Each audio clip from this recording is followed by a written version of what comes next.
You want to talk about? Let's do it. Acolyte? All right, here we go. First off, Acolyte. I want to show everyone what you were robbed. All right, so there was the Star Wars that all of us in the chat, everyone, basically everyone, even the people that are defending Acolyte, they secretly also wanted this Star Wars. And if they say otherwise, they're liars, because everyone wanted this Star Wars. Okay? It's the Star Wars we wanted.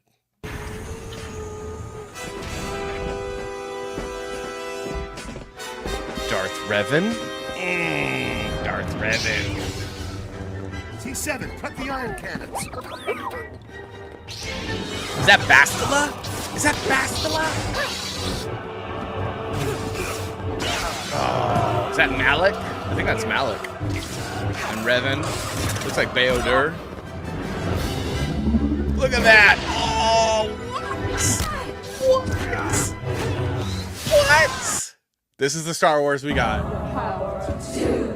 The power of many.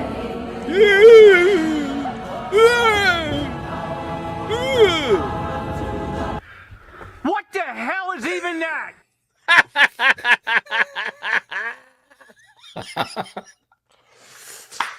And that is how everyone feels watching this crap, The Acolyte. Good Lord, it's so bad. Oh man, it is really something else. From the very start, they're like, okay, we're going to take you back to all of the terrible decisions that were made that led to everything that happened today. Everything. Oh, good Lord. Yeah, Ganj Guy says the worst part of Disney Star Wars is Disney. And we could not agree more, my friend. We could not agree more. I was so excited to see so many Star Wars things. And now I can't wait for them to slow down and stop doing Star Wars things. Like, what in the gosh, like, dude. Come on, what are you guys doing here? All right, so we did the dirty work and we watched episode 7, so you don't have to, ever in life. I mean, you can watch it. You probably should to really understand what's going on and realize how ridiculous this is. But this is again, this goes far beyond, people's biases and whatnot. This is terrible writing. This is a series of decisions that don't make sense. This whole show just starts to completely unravel and not make sense with this episode. And it's the basis. This is the pillar for this entire series.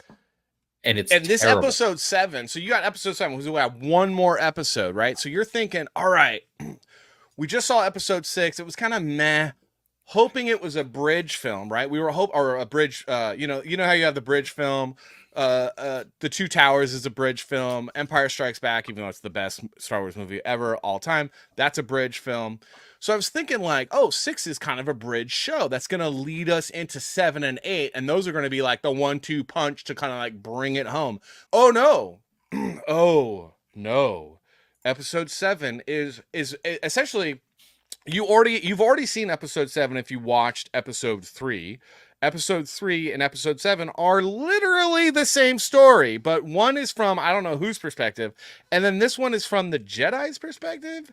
And it's not like, oh, we're doing a Tarantino thing. Oh, no. It's basically the same episode. Except you do get the thing that I wanted in episode 5, which was the Wookiee Jedi fight scene. That's what you get. That's the only thing that was good and worth watching in this episode. And that fight was actually better than the episode 5 fight. It makes it totally worth it. But yeah, I think it was the same director. I may be wrong, but I think it was actually the same director. The single name person who directed both of those episodes. So it may have been, I don't know if that was the last two, but I feel like it may have been those 2 episodes were done by the same person, which makes total sense. The first, it starts off with all of a sudden showing you, let's take you back. And but also episode 7 had a lot of cringy moments. This was one of the cringiest moments. And why I say this is cringy because, let's just watch it.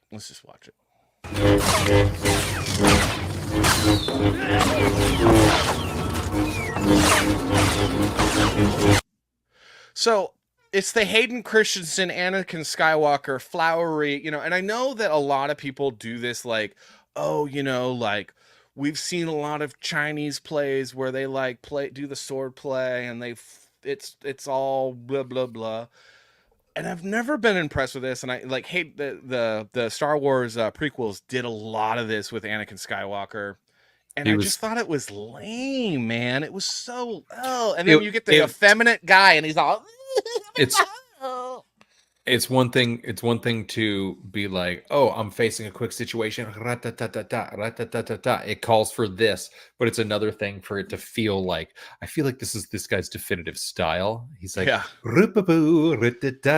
just baking up a cake real quick. But this is further into the episode. At the beginning of the episode, can we just start real quick? So some of the fundamental like things at the very beginning of the episode where, okay, so Soul, who is, one of the best actors actually in this show, one of the maybe like 3 decent things about this show. He sees them in the forest. He sees the beautiful tree. He follows them to their place. And he's like, oh my God, there's humans here. He's trying to call everybody. Spoilers, by the way. He's trying to call everybody. But no, he can't reach anyone. So instead of being like, oh, I know exactly where they're at. I saw the door they went in. It's an elevator. I'm just going to go back and we're going to inform everyone. No, that's not what this Jedi does with his, all wise and with his Jedi powers. With his Jedi powers. He's like, no. I'm going to scale the wall. I'm going to scale the mountain. I'm going to go all the way up this mountain and just go in by myself, and I'm going to sneak inside and see what's going on and see that there's children, maybe, and then I'm going to finally go back. And you're like, first of all, no, you leave and you go, oh my God, there's this place. I saw people, there's an elevator that went in a door. Let's go knock. So once he actually does go back, and then they show up at the place, do they knock on the door? No. No. They're like, you know what we should do? We should break the elevator. We should just break in.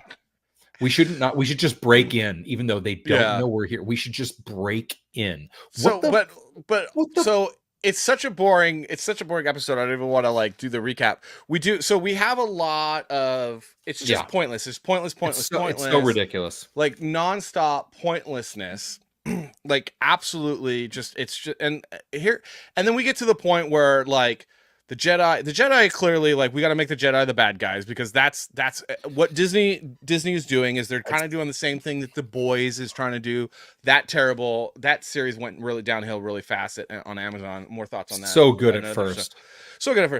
But it's all this deconstructionism, right? That's just so popular right now. Rippaverse is doing I think they're trying to do it. I don't know. Like, it's overdone, where we have to tear down what we've loved and adored, and those things that we've looked at as heroes. We have to tear that down. It's good to show. It's good to show the other side. Like, there can be a dark side. It's not. I don't think it is. I would disagree with you. I think that it's bad. F the other side. They're evil, man. They want to kill people. Like, who cares? I think it was cool for The Boys to be a show for a season or 2, but do you need it more after that? No. Yeah, I think The Boys was just like recycled trite, though, because Irredeemable was a much better comic series than The Boys was, and that's the Amazon series that should have happened, not The Boys. But anyway, I wanted to show this, because this will basically, so we have like a lot of blah, blah, blah. It's the same thing as episode 3 until this point. So you go watch episode 3, it's the same damn thing. Soul. And it's like very like, did you notice though, Savage? Did you notice that like Soul has gone from being a good guy to a bit of a PDF file? Like, what is he even? Yeah, he went from, like, I don't even know. Like, I'm thinking about a Padawan, and she says, "I see. This is why you're not ready for one." And 2, he sees a child and immediately goes, "Oh, I want one." It's like, what is this, Willy Wonka in the Chocolate Factory? What is going on here? You're a Jedi, and you've made so many irrational decisions. So there's no motivation. There's no motivation from Soul that makes sense to anyone that's human. There's no motivation for the witches that makes sense to anyone that's human. There's no motivation for Osha wanting to become a Jedi, which would make any sense for a normal human being. So this is episode 7, the episode leading up to the last episode. So far, we have had 7 shows of no one having a motivation that would make any sense to any normal human being. And we get to this point, and then we have what basically will happen right here. Indara leaps in, takes the Wookiee down, and hovers her open hand over his temple. Soul catches his breath. And so here's the part where, like, and even Soul's acting here in this episode is not good. Trinity's acting, not good. Cousin of Wookiee's cousin, not good. This whole moment is so confusing. And so just what? Go on. Indara closes her eyes with intense focus. Meanwhile, the witches maintain their spell.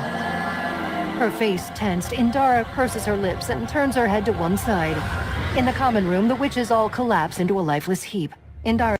So apparently she killed them all? She by removing them like mid-spell in this guy's head, because they were all in his head. It wasn't just one of them. They were all together in his head. And by removing them, they all died? Yeah. Apply directly to the forehead. Apply directly to cassava melons. Hold on. Hold on.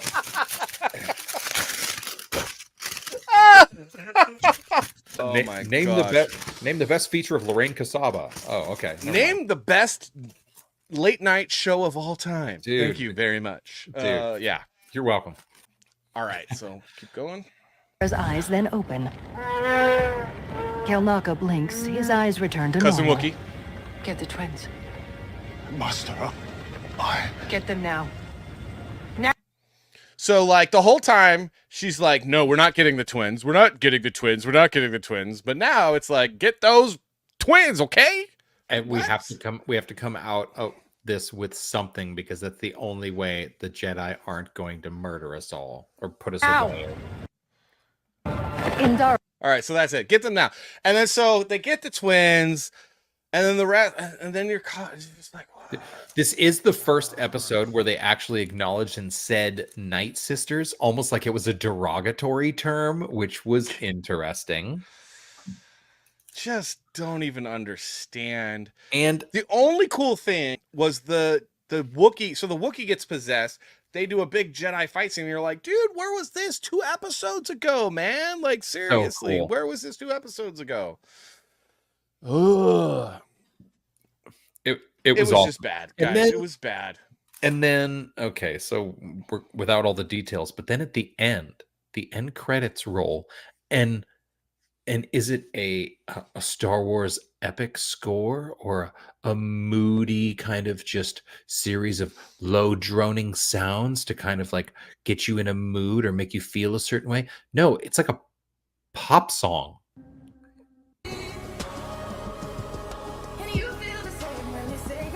It's like an AI song. It's Star Wars, dude. I want John Williams or his like understudy doing a score that's super epic, not like Natalie Furtado run through an AI filter, okay? So a couple of things. Number one is like, I thought that I would at least understand why the effeminate Jedi Padawan with the yellow lightsaber that was doing the Hayden Christensen, I could block all the blaster shots. Why he would kill himself. I'd be like, oh, he did something terrible. And you're like, dude, it wasn't that bad. Why are you so guilty? He's such a moron, and all he wanted to do was go home because he's a big baby. I just want to go home. All right, so should we finish up the acolyte with the interview going around the interwebs on The View? Yeah, let's do it because much like we were talking about, this is what, when you manufacture a controversy about a show, that's the best way to promote it. I worked for a television show that it was our bread and butter every single day to be like, oh, who's making up some nonsense about whatever, just so that they can promote this show. Let's watch this interview, man. Let's watch this interview. Yeah, okay. So I this don't know is, if you guys have seen this yet, but the actress that plays Osha and May have received horrific racist backlash, including threats and what you call intolerable racism. That is your quote. Can you talk about that a little bit? Can you show the receipts? Like, here's the thing: is like I haven't heard any. The internet is garbage. Like, I mean, so I understand. Like, I get it. Like, the internet's bad, and you see a lot of anti-Semitism. You see more anti-Semitism than anything actually now on Twitter. You do, but like, you do. Could you show us receipts? And what has that been like? Oh no, we ask her what it's been like instead of being like, "Who's done it? Oh, Where have you seen it? Where Could you show us this?" Yeah, absolutely. And I really appreciate you giving me the space to speak about it. It's been very painful for me. It's not something that I.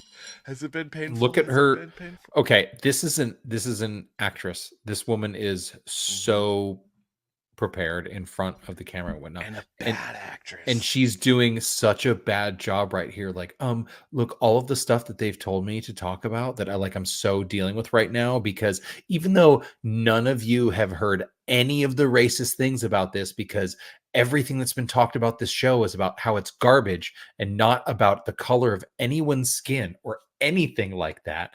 It's just that it's bad. And there's 3 or 4 great actors and 3 or 4 great moments on it. But now it's like, oh, thank you. So hold on. Let me manufacture something. Hold on. Disney gave me some notes. Let me read them to you. Yeah. I think you can emotionally prepare for. And we welcome criticism of the show when it Do you though? Do Sure. you? comes to storytelling or performance. But when it comes to death threats, horrific. Okay, so death threats, it's like, show the receipts, call up the LAPD, maybe they'll get the FBI involved. LAPD and FBI have a very close relationship. If you're getting death threats, those need to be dealt with. Absolutely. But you're not showing these receipts, and we're not hearing of any like investigations. So I'm doubtful. I'm doubtful that's actually happening. Violent racist language. It's unacceptable to me. I haven't And seen I've had any of to this. think really deep and hard about. Oh my God. Oh my God. She's going to think deep and hard. Oh my God. So oh my God. You I know, at will this say point, this. this point in my life right now, I'm just like, you can just shut the fuck up at this point in your life right now. So Thomas Sowell, great American, great economist. If you don't know who he is, I feel sorry for you. You should. He said, when people get preferential treatment, equal treatment seems like discrimination. And I think that is what this girl is suffering from. I mean, I don't even know if it's a matter of her suffering from anything other than being a part of the Disney machine that they've created, where now they are eliminating jobs, eliminating great series, cutting budgets, and then just putting tons and tons of money into nonsensical. This must be like, there's no way that they have the Writers Guild went through so much to make sure that there were enough writers in the rooms, and there's no way that there were enough writers unless, and we've heard that there's preferential and or terrible hiring practices at Disney. If you have terrible people in the writers room, or they're all just yes men or women or whatever, then like, this is what you're going to get. This is bad. They're like, how can we make this? How do we get this person to make a terrible decision? I don't know. Write something terrible. So in summation, I'm going to tell you. I can't believe we talked about it this long. I know we did. I will tell you though, how this show made me feel in one image. Okay.